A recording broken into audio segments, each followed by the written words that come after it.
Alright, just gonna do a recording of this, I guess. So, hello everyone, if you're watching on YouTube land.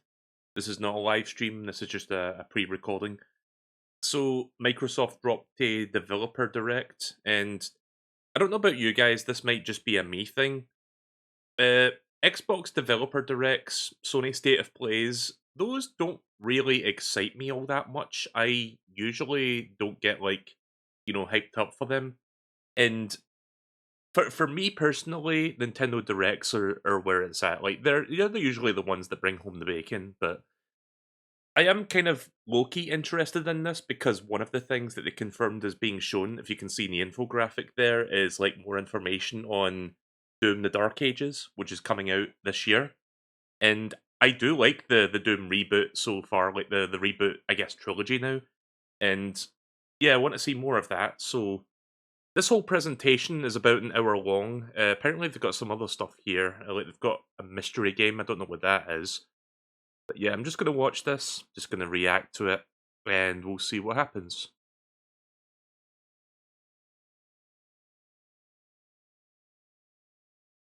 By the way, this presentation aired 3 days ago. So I'm only now just getting around to it. All these games are coming to Game Pass day one, I think it said. I mean, you know, Xbox, Microsoft owned, that kind of makes sense. You know, I really need to give Doom Eternal another try. I never actually finished that one. Doom 2016 I fucking loved though. Like, that game was phenomenal. I don't know why I never finished Eternal.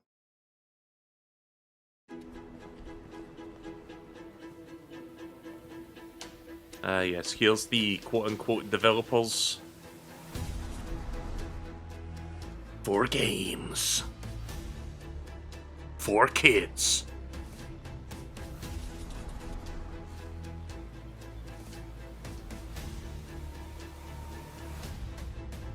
I don't understand why companies do this, like, dramatic, like, thing where it's like, oh, look at all these people that make the games, and I'm just sitting here like, can't you just show the games and not do this, like, preamble? Like, Nintendo doesn't do this shit, Sony doesn't do this shit, for the most part. It's like, yeah, people make games, people are the games, in a way, like, I get it, but let me just go back for a second. I'm sorry to, like... I'm going to close my eyes, and I'm going to click the pause button, and we'll see which face I land on. Hang on, wait until it starts to flash. Right, okay. I really don't care. I don't care about any of these faces.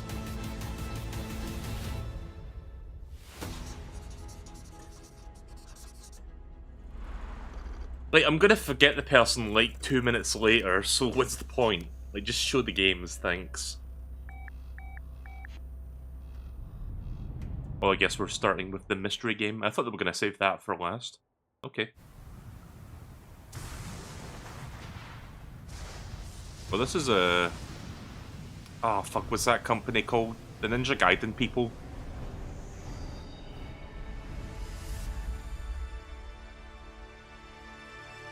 Yeah, Team Ninja, that's it.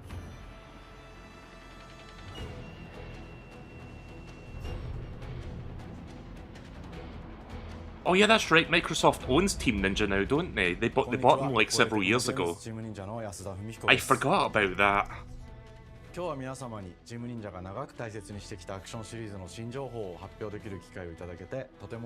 guessing a new Ninja Gaiden game? I don't know. I guess we'll see. Several years ago, the Dark Dragon, youngest of the divine dragon gods, wreaked havoc across the world.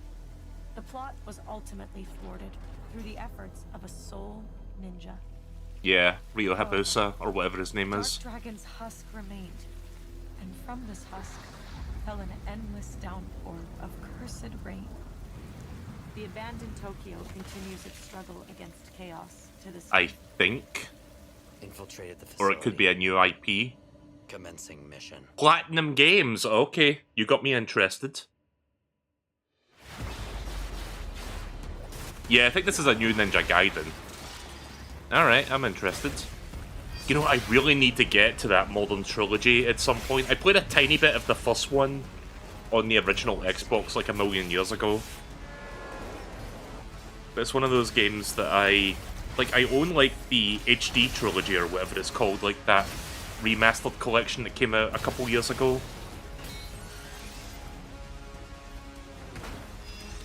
But it's nice to see that there's a new, well, I mean, we don't know if this is Ninja Gaiden yet. I don't see a title drop, but it seems to be like a new Ninja Gaiden adjacent game at the very least. Also, there was another Ninja Gaiden game that got announced not that long ago, like during the Game Awards about a month ago. They announced like a new like 2D game, which also looks really good. This is it.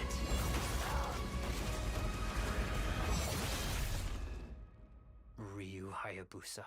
Okay, yeah, it's Ninja Gaiden. I was right. Whatever your clan is Right, there he is, there he is.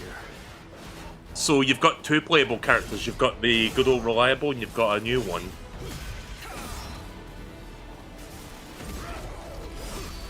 So you've come, Raven. Fuck off, Hayabusa. I will execute my mission. It's been a hot minute since 3 came out. Like, when did 3 come out? Like, early 2010s?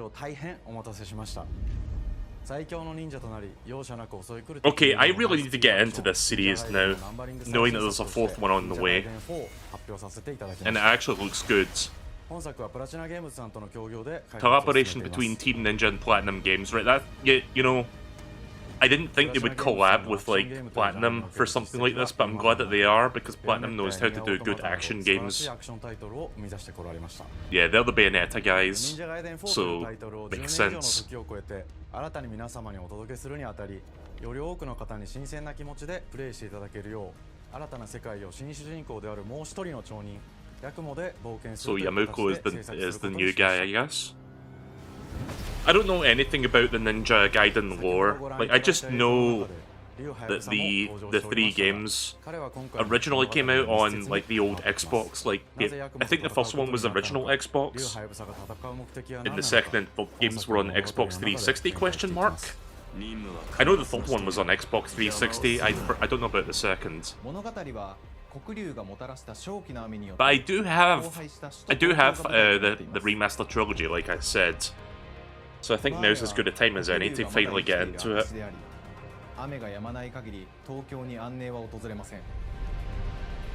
Guys, I've never played this game in question, but do you remember when they did like a Ninja Gaiden reboot, and they had like this fucking edgelord guy who swore like a sailor like every 2 seconds? Like, that's not a Mandela effect, like that actually happened, right? Like, that was a thing? I feel like it was. これまで忍者ガイデンシリーズで描かれてきたダークでハードな世界観は継承し、そこにさらに危機を感じさせる要素として呪いやより混沌とした景観のデザインを取り入れています。 See, I know I know I talked shit earlier about like how I don't give a shit about the people that make the games. It's more so just like how they try to like dramatize it and like make it seem a bigger deal than it actually is. This stuff here where you see like people talking about it while it shows you clips of like people in the development studio, like that I don't mind as much because at least they're actually talking about the game and you know, showing gameplay clips. And my god, are they showing a lot of this. Seems like this game is very far along. It might even come out this year, I don't know. I would guess this game comes out in 2026. But it seems like they've got plenty to show here, so I'm interested. ステージが進むごとに上がっていくテンションにも驚いていただけると思います。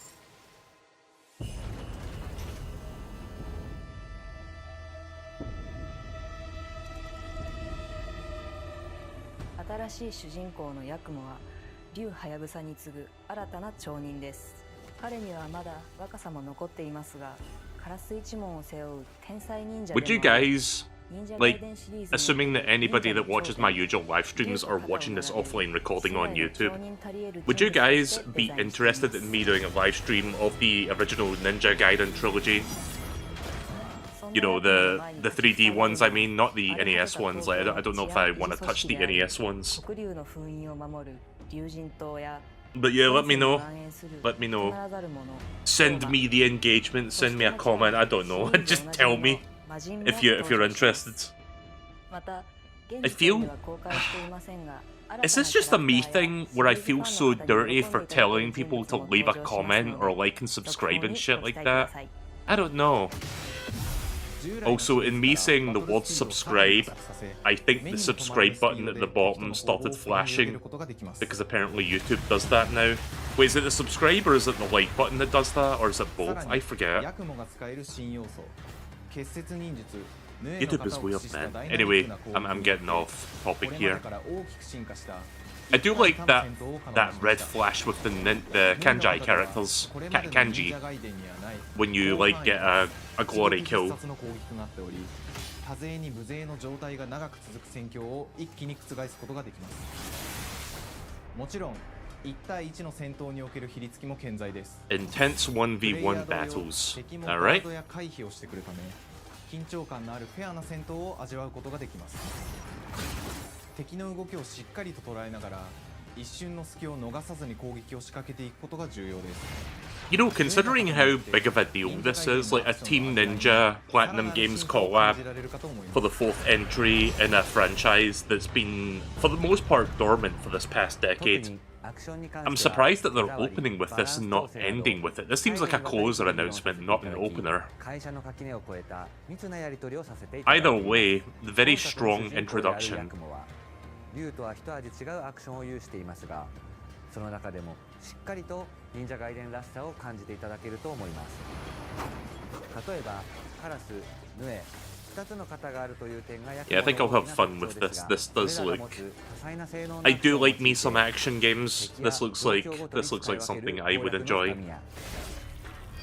Even if it like fucking destroys me.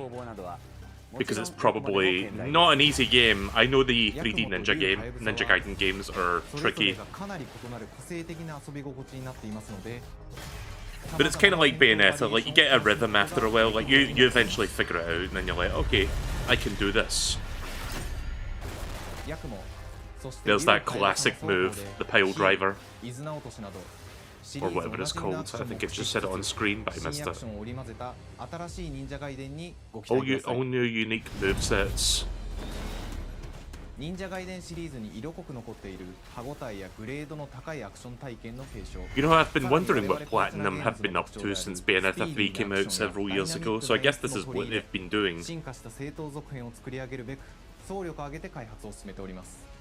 容赦ない敵とのいかなる攻防にも So yeah, not one but 2 new Ninja Gaiden games to look forward to.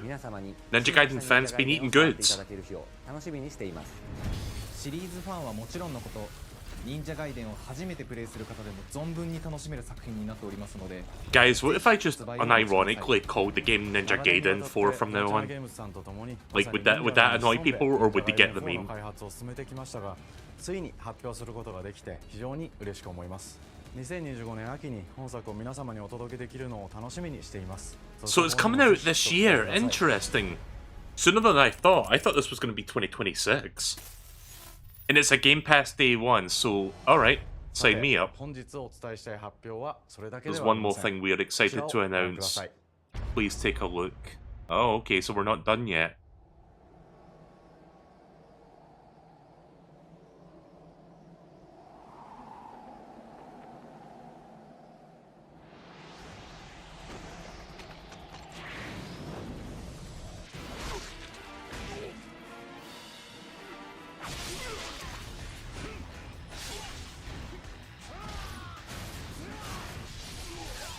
So what is this? Is this like the older one again? Like, didn't we get a remastered trilogy a couple years ago? Or is this something completely different? I don't know what this is. My path leads through the land of the dead.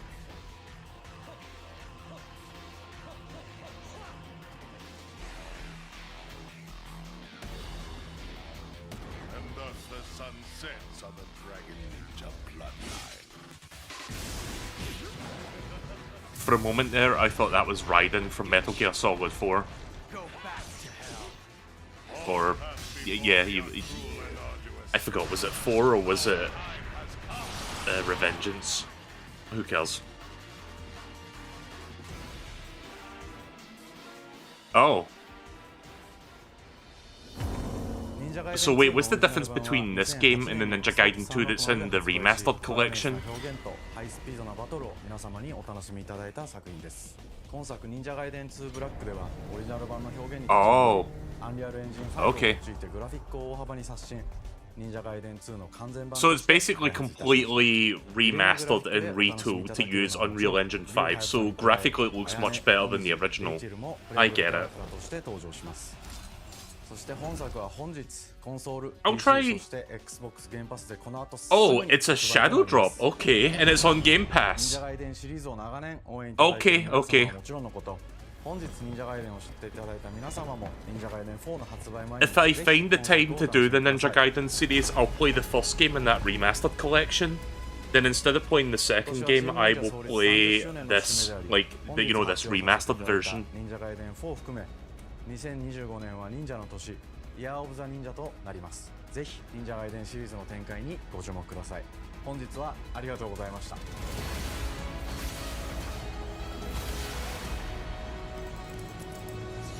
Alright, well, that was honestly a nice, pleasant surprise. Compulsion Games next. Okay. I feel like they're gonna save Doom the Dark Ages for last.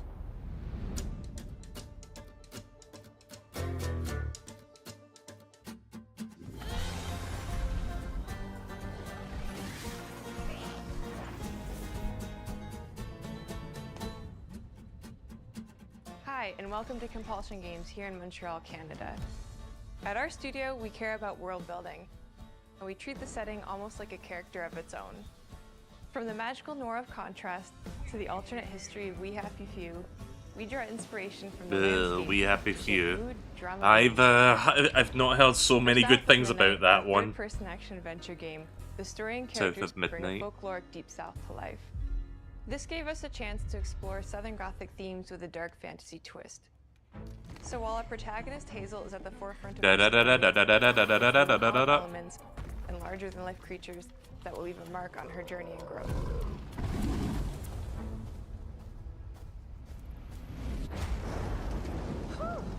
It is really picking up out there. Did you pack everything? Mama, this ain't my first hurricane. I know what to do. As long as you didn't forget the Flashlights and batteries. Oh, shoot, we got 5 minutes. Let's go. Won't be rushed if you didn't. Don't mumble. Speak on it. I said we wouldn't be rushed if you didn't waste all that time at the shelter. Now, you want to bring this up right now. I'm just saying. Hazel, please. We might need some help. I might need some help. While you're out helping everybody else. Hazel! Okay. Oh, well, she's fucking dead. Oh no, she's turned into Hazel may cardboard. start her journey as a typical 19-year-old. There's a but joke in there somewhere about her disasters personality eventually being push as her flat into as a one. darkly magical world where What she'll happened learn to who the she frame really rate? is, and how to tap into weaving, an ancient magical power that redefines her trajectory in life. I don't know why it was running The at land like itself -5 frames per chooses second there Hazel for a as a moment. weaver. That's weird.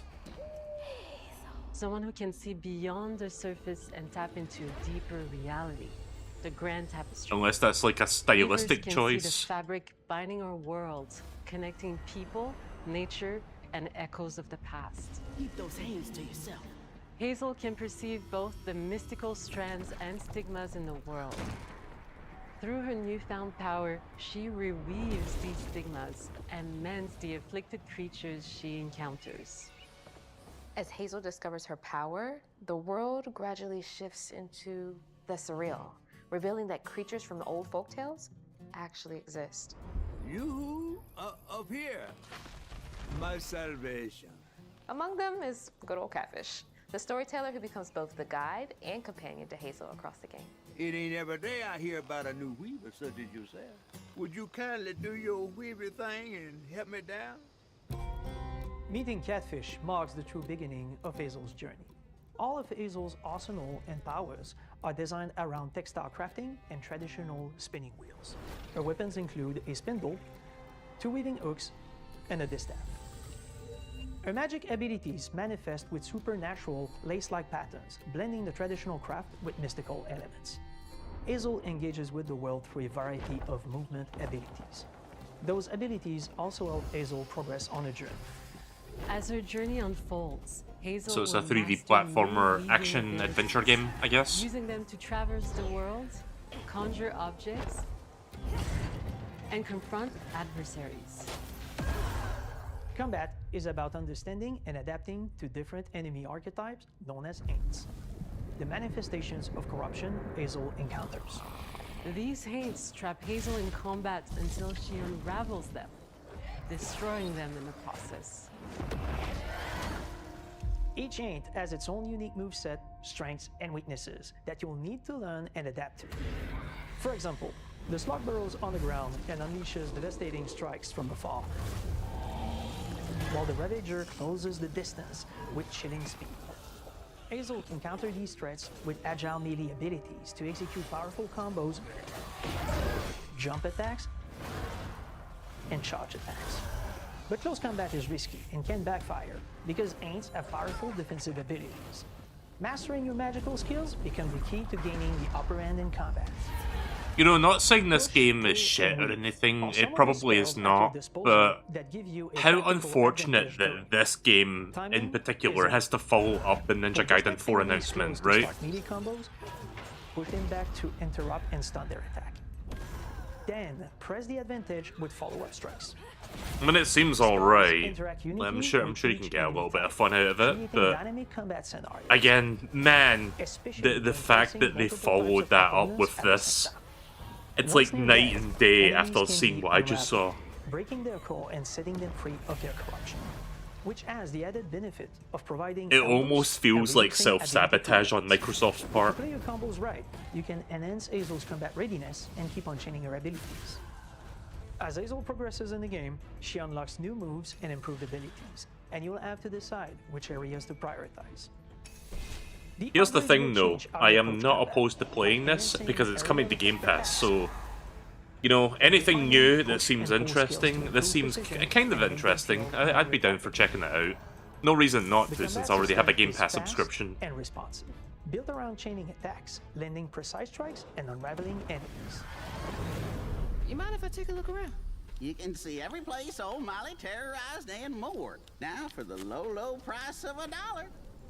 In Hazel's search for her mother, I think that low frame rate is a stylistic choice, like they're trying to mimic stop motion or something. I don't know, if I noticed some cutscenes were like 60 FPS and then you get cutscenes that are like this, so it didn't seem consistent. Their secrets waiting to be discovered. As a weaver, Hazel That's a large crocodile. by collecting fragments of haunted memories. We call these echoes, which reveal each creature's past. Hazel must experience these echoes before she can mend them. What kind of person would do that to someone?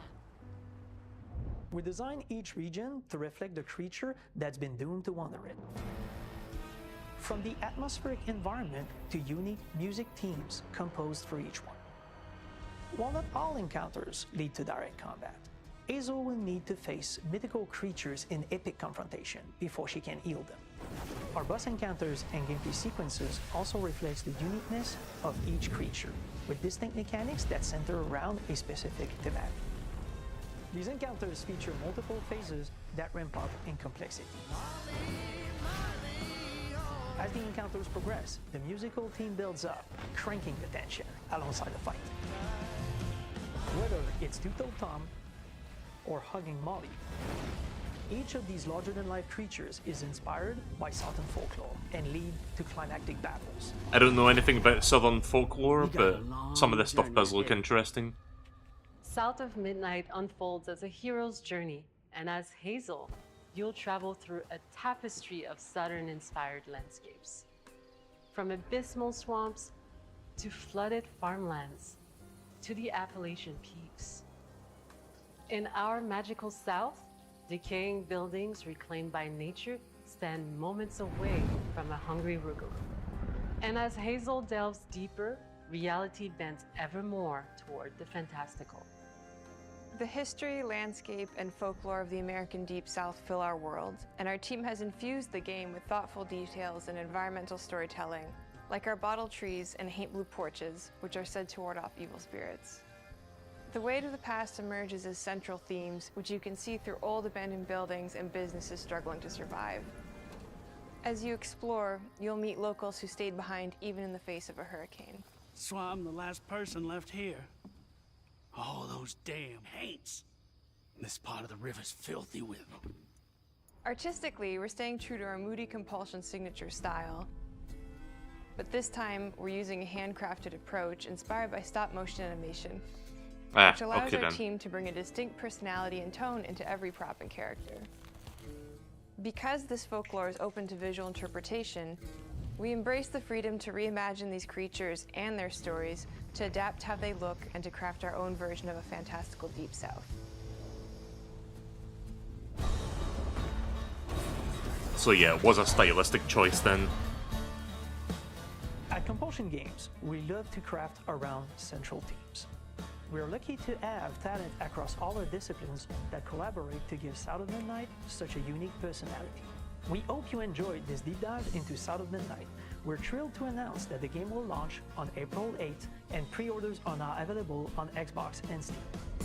It's closer than I thought. If I don't forget about this game, I might check it out. Maybe I'll do a one-off stream of it. I don't know if I would commit to a full playthrough, but we'll see. Again, unfortunate that that game followed up Ninja Gaiden 4. Like, they really should have started with the Compulsion Games one and then, like, saved Ninja Gaiden for last or something.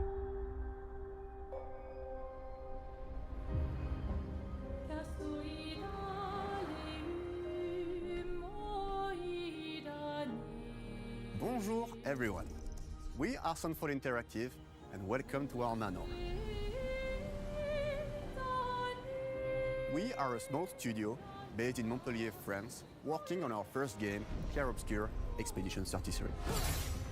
Never heard of it. It's a turn-based RPG set in a fantasy version of late 19th century Belle Epoque France. Here we are. Our grand adventure in game development actually started as a solo passion project. I wanted to create something like the JRPGs with turn-based combat I grew up with and loved, but that fully leveraged the latest tech, refreshed the genre with new features, and took place in a compelling world. You know, I do like turn-based JRPGs, or turn-based First, RPGs. I turned to a programmer and you will get it. Guillaume and I started trading ideas right I feel away, like turn-based and RPGs has turned become into kind of a trading dying files back art and in forth. recent years. Soon, I was creating the Because first even Final prototypes and Fantasy reactive is like, turn-based you know, system, gone into combining like just real-time full offense action. and Not that I'm defense complaining about elements it, I and do cinematic like... battle camera system. Wait, Things really did I see that right? Hang on. real-time offense and defense element. Right, that has to be a coincidence, but 1337, you know, elite, haha. And a cinematic battle camera system. I love when you Things see really numbers you clicked can when we tested the recognize. first version of those features. We felt we had something both challenging and fun. As Tom and I went back and forth and iterated on game elements, a vision started to come together, and I shared it Anyway, with what was an I old talking friend about? from I forgot. university. Well. Guillaume and I are both passionate gamers, and when he described the project, I quit my job the following week and joined the team without hesitation. Because I believe that in video games, success always starts with a strong creative vision. And we had that, defined by 3 core elements. A story with great emotional depth, gameplay that innovates on the classics we love, and a world that is completely original, beautiful, and immersive. We founded Sunfall Interactive on these tenets. A group of friends with a shared vision and the drive to make something great. This too is your legacy. Core to every great RPG. By the way, guys, is a we're only compelling roughly story. halfway through this And presentation. Guillaume and I spent 4 years intensively developing and refining ours. And that started with the hook. 67 years ago, a massive slumbering paintress and a monolith appeared with no warning. Once a year, the paintress wakes and paints a number on her monolith, and everyone who has passed that age is erased. Every year that number ticks down, and everyone dies younger and younger. Expeditions depart to kill the Paintress, determined to fight until their final breath, but none have ever returned. Our story follows Expedition 33. Expeditioners, we honor your dedication. Guillaume and I knew early on that we didn't want to focus on good versus evil. What's interesting to us are people who, yes, are flawed, but who care deeply about each other. And conflicts arise because they have different perspectives on what needs to be done. I'm sorry about earlier. We wanted our story to feel dark and mature, with adult characters who feel like real people with real experiences. I'm always missing something that everyone else just gets. The heart of the story is about overcoming an existential threat while struggling with loss and grief. And it's rooted in the characters' relationships, both to each other and to themselves. What are we gonna do, huh? Tell me. What are we gonna do? In a world like this, how does one stay hopeful or make peace with their fate? What duty do we owe to each other or to ourselves? These questions are deeply personal to me, and they permeate the story behind the story. Know that Lumiere fights with you. Tomorrow comes Expedition 33. Sorry, I can't think of much to All say have their right own now. motivations and perspectives. Gustave and Lune are deeply invested in the expedition, even if they fight all the time. To them, the mission is tied not only to their family, it's central to their identity and purpose. Protocol doesn't cover every contingency. You know that. Contrast that with Ciel, whose darkest days have already happened. What are the stars whispering to you? Actually, I'm the one whispering to them. It's something my dad and I used to do. And Maëlle, who cares more about really living her life, not just living longer. Gustave, are you real? It's not all dark, though. Along the way, they meet various colorful NPCs and recruit Monoko, who is a friendly but kinda bloodthirsty philosopher and a fully playable character. He has a really cool battle mechanic where he can turn into the enemies he defeats. What are you doing? Just need foot. Aha! Oh. He's very, very old and has seen many expeditions come and go. He is a Jest Troll, which are a group of playful beings who view battle as a form of meditation. They're fun and sort of ridiculous. You'll meet Monoko and many other Jest Trolls across the game. Bonjour. And of course, there is Esquier, who is one of the oldest and lore-wise the most powerful creatures in the verse. Esquier is that powerful? He will be your mount and help you travel to secret corners of the world. And if you bring him back his special Okay, that was skills, a bit you silly. can unlock abilities for him to access new areas of I the will world say I and find kinda exciting secrets. like the fantastical aspect of this. Everyone has their own reason. Because for a little while it looked like a little bit realistic looking, and then you get like silly, goofy things like that. Players will really connect with. In addition to a strong Unfortunately, by virtue of it being a turn-based RPG, you can't really show a whole lot on the gameplay front. Turn-based system takes the traditional turn-based battle mechanic we love. But I guess they're gonna show it real-time anyway. reaction. Oh, I see. So it's like Paper Mario, you press buttons at the right time. Okay, that element I feel like more turn-based games should do, to be honest. But balancing turn-based with real-time mechanics took a long time to get right. During initial play Like, you don't see a lot of turn-based RPGs that do that kind of shit. I can only think of Paper Mario and South Park and the Stick of Truth. Done a lot of rebalances, That's it. And with a lot of iteration, we ultimately came up with a formula that we're proud of. Players who are good at real-time can take more risks, and others can counterbalance with items and strategies. Right, well, I hope they do a good job formula at making lies in that many feel ways good. You can customize your character. Skill trees, okay. We spend a lot of time designing each character's unique mechanics and their custom skill trees. Our philosophy is making every type of playstyle. Guys, I hate to say this, but what was the name of this game again? Each character Something Expedition 33? I really don't remember. It was something like that. Boost defense or power. I personally like to make Mel the protector of the group, but I'm pretty much the only one at the studio who plays her that way. Most people play her as a glass cannon with Gustav's complementary skills. The characters can also equip hundreds of passive effects, which in our game are called Wow, that's a lot of stuff. Every character has more than 20 unique skills in the skill tree and hundreds of passive effects. They can gain through Lumina and weapons. So there are a ton of builds and playstyle to explore. Considering there's that much content, I imagine this will be a pretty long game. And what kinds of build you'll design. I mean, it's a turn-based RPG, so yeah, that kind of goes without saying, but considering it's Western developed and not made by a Japanese studio, I thought it would maybe be a lot shorter, like maybe 20 to 30 hours, but this seems it's going to be more like 50 to 60 hours at the very least. Excited to design something unique. Every level has its own color and texture identity.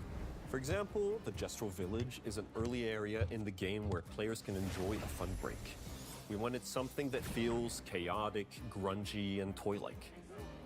It's basically a bazaar. Everything's disorganized, chaos everywhere, huts are unsafe, built without much thought. It's a place where anyone could fight you at any point, which is pretty much what the Gestrals are like. The Gestral Village is hidden inside the ancient sanctuary.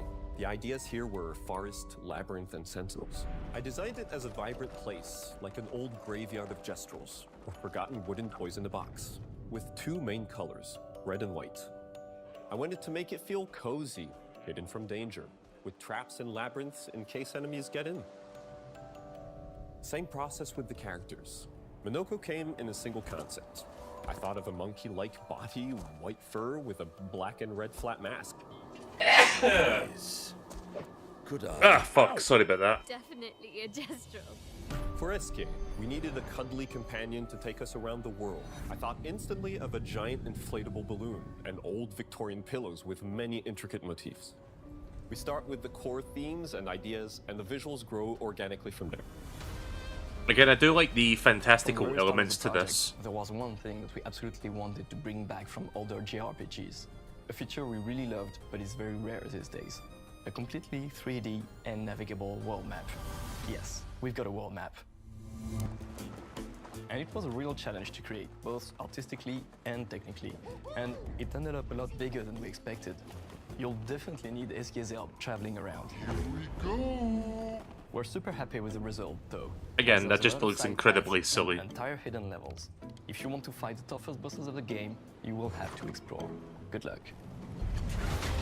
Well, at least there's plenty to do. We've poured our hearts and souls into this game for the past 4 years. That's why we're delighted to announce that Expedition 33 launches on April 24th on Xbox Series X and S and is available day one with Xbox Game Pass. You can I might check it out. And follow us. Again, if I have the time for it when it comes out.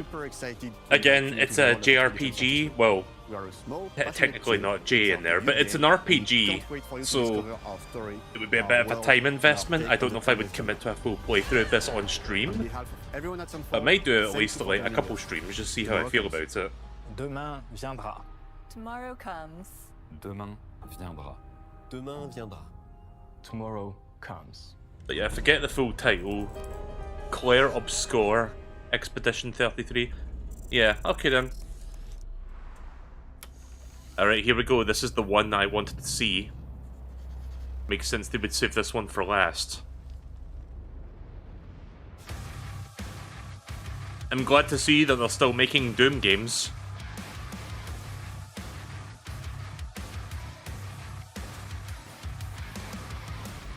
Guys, the next 15 minutes is just this, by the way. Hello, and welcome to Dallas, Texas, home of id Software, where more than 30 years ago, a small team of game developers helped define and set a course for first-person shooters.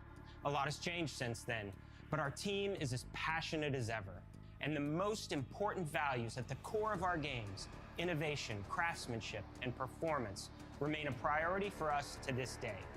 And as you're about to see, those values are infused in every aspect of this latest installment in the legendary Doom franchise. It is an honor to work on this game, to carry on id's tradition of creating all-out, groundbreaking levels of fun. So now, we're excited to share with you a look at our most ambitious game yet. This is Doom: The Dark Ages. That was so stupid I mouthed the words. Okay. So like I said, I never finished Doom Eternal. Kind of regret not doing that. I really should get back to it before this comes out, if I have the chance. But I remember playing Doom 2016 all the way, and that game was phenomenally good. That was really fun. Set in a cinematic sci-fi fantasy world full of locations to explore, powerful weapons to unlock, and enemies to conquer. This is a prequel to Doom 2016, and that's given us the opportunity to reimagine every aspect of this experience. So if you're new to the franchise, then Doom: The Dark Ages will be the perfect entry point into the series. Okay, I thought it was a follow-up to Eternal, but instead it's a prequel to the first one in this trilogy. Okay. Is really a return to form. So let's break it down, starting with the combat. In Doom Eternal, you felt like a fighter jet. In Doom: The Dark Ages, you'll be an iron tank. Heavy, strong, but still fast. A grounded combat system with an emphasis on power over the acrobatics of Doom Eternal. And a balance between enemy projectiles and player movement speed that makes strafing to aim viable again, just like in the classic Doom games. But it's not. I liked what was going on in the background there. Innovation is the goal, always. And so for Doom: The Dark Ages, it's an all-new world with new tools and new mechanics to master. Let me introduce you to the Shield Saw. Beyblades, let him rip. Throw. Beyblades, let him rip and tear. Parry. Deflect. All from one input. It's contextual. Tons of depth on a single button press. You know, we want every Doom game to stand on its own as a unique experience.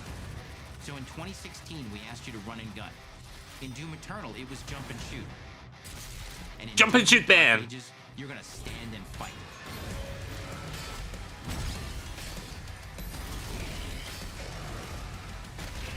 Interesting. And the Shield Saw will give you the strength to go head-to-head with some of the biggest, baddest demons we've ever created it in. But that's not all. Because if you're gonna stand and fight, then you gotta have something to follow up that opening parry with. How about an iron flail?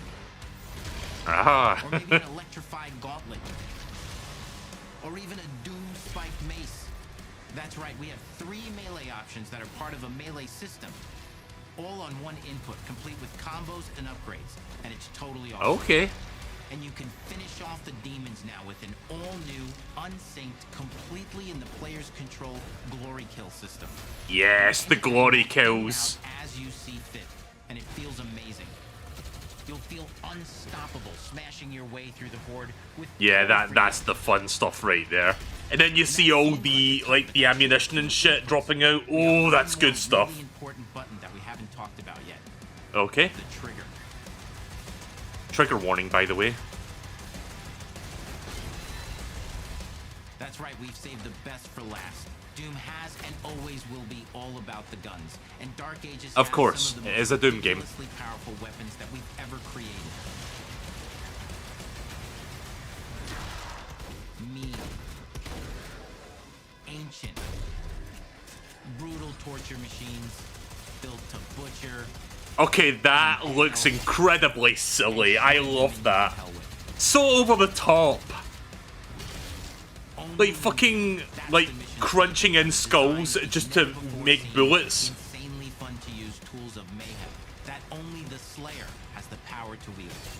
So let's take a look at some extended gameplay footage and see how these medieval mechanics synergize with the enemies and the environments to form the new combat loop for Doom: The Dark Ages. Okay, right, let's have a look then.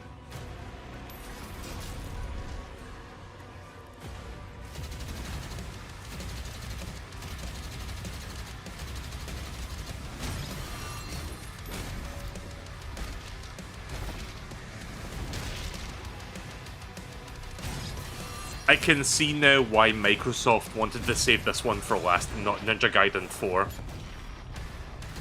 This definitely looks like it's gonna live up to the hype. This looks really fucking good.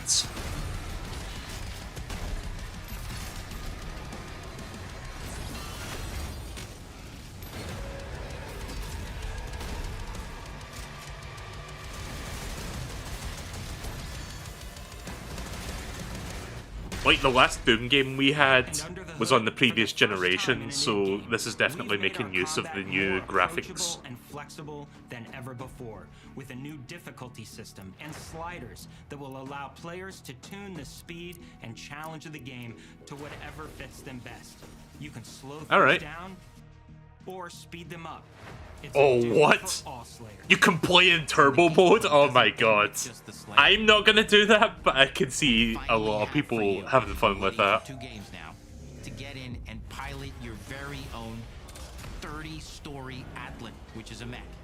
It's the size of a building, it's powerful, and you can beat giant Titan-sized demons to death with your gauntleted fists. And if that wasn't I was wondering what those giant demons in the background for. I thought that was like just flavor graphics, but no, you can actually fight them. Neither of these are one-and-done features either. They have a full suite of abilities and even mini-bosses. The spectacle is epic. The power fantasy is unlike... So you basically got a fucking Mighty Morphin Power Rangers Megazord on your side. Except really fucking gory. Fans of single-player action games expect more than just great combat to pull them through the experience. So we're excited to share with you not just the gunplay, but the world of Doom: The Dark Ages. Oh, is it pseudo open world? Your hero's journey will take you to the far reaches of the Doom universe. Mysterious worlds from the Slayer's past, dark forests, dungeons, ancient hellscapes, battlefields, and worlds beyond. And through exploration, you'll be unlocking new abilities and godlike powers every step of the way. Now armed with your trusty shield saw, you're gonna cut, leap, and smash your way through environments full of secrets and treasures. So yeah, it can be used for puzzle solving as well. Waiting to be discovered. Ah, keycard. Classic. Now let's take a closer look at just one of the many missions you'll experience in Doom: The Dark Ages. In this level, you will meet the enemy at the gates and save a city from certain destruction. Explore the medieval battlefield outside the castle walls, seeking out targets and enemy formations along the way to engage with as you see fit, with any gun you choose. Explore what is the largest play space ever in a Doom game, discovering secret caves and dungeon-like mines in search of vital resources. You control the pace of the game, where you go, who you fight, and the objectives you pursue. It's a Doom sandbox full of war and riches. Once you've broken the enemy assault, head back to the main gates, because the battle isn't over yet.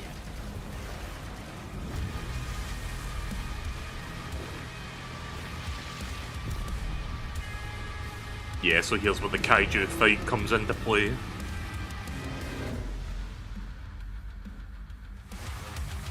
And the soundtrack to your epic adventures will be composed by the award-winning team at Finishing Move, providing you with a metal soundscape that's loaded with guitars, medieval vibes, and pure adrenaline.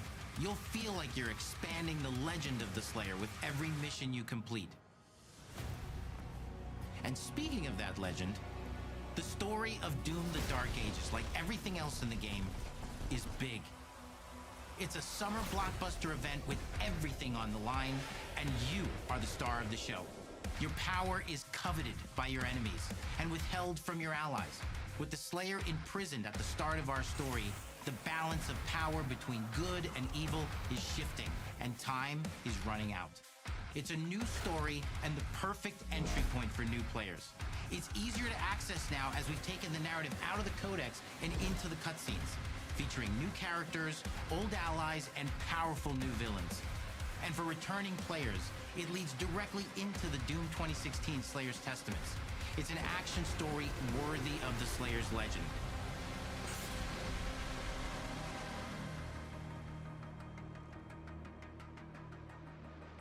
When's it We've coming got out? 10 years of making modern Doom games together.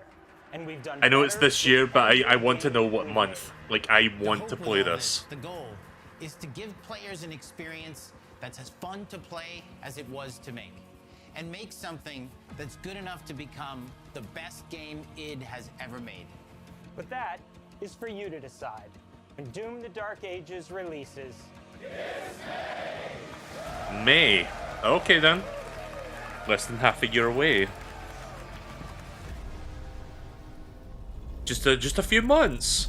4 months.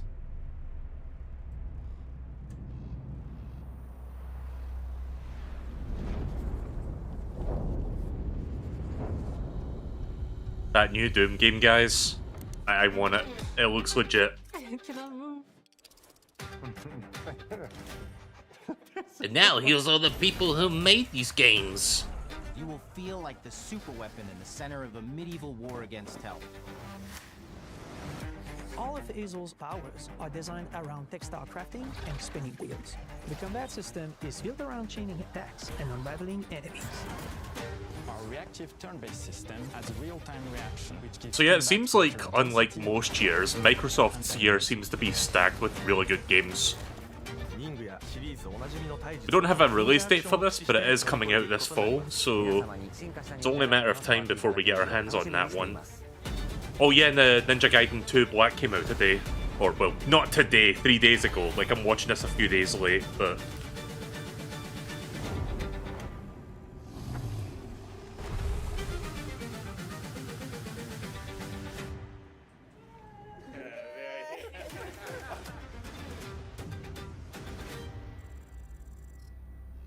Alright, that was the presentation. Right, so I really like that a lot. Seems like they've got a really fucking good year of like games coming out. And yeah, like me personally, no question, this is the game I'm most excited for right now. This one I really want to play. This one, I don't know if I want to say I'm interested, but I'll check it out. It seems like an alright, like, sort of action-y kind of game. I don't know. It didn't really do much for me when I was watching it. And I guess in terms of turn-based RPGs, I guess I can check this one out. Like, I do like... I feel like I mentioned this during it, but turn-based RPGs just seems to be kind of a dying art. Like, not as many developers make them anymore. I can only think of, like, fucking Persona as, like, you know, the gold standard that's still carrying on to this day. But even that game, as far as I'm aware, like that franchise, they don't do the timed command presses where you have to like press the button at the right time to get the most out of it. Like, I can only think of like Paper Mario doing that shit, and I guess like South Park Stick of Truth. So it's kind of cool to see that this game is trying that at least. So that kind of has me a little bit more interested than I otherwise would have. Yeah, Ninja Gaiden 2 Black came out a few days ago. Well, it says today, but again, watching this 3 days later. This presentation aired on the 23rd. I'm watching it on the 26th, for anyone wondering. But yeah, again, pretty stacked year for Microsoft. You know, unlike most years where they've only got like maybe one game to look forward to. But yeah, that is my thoughts on that. I hope you enjoyed. And yeah, I'll just put that back up. But yeah, thank you for listening to me ramble on. They're all coming to Game Pass, so I don't know if I'll do it for every game, but for the games that I am most likely going to be interested in, I will at least maybe check them out. Like Doom, no question. Ninja Gaiden, possibly. I need to see if I can get around to playing the other games, maybe. I don't have long to do it. But yeah, we'll see what happens. Thank you for listening to me ramble, and yeah, I will check these out if I feel so inclined.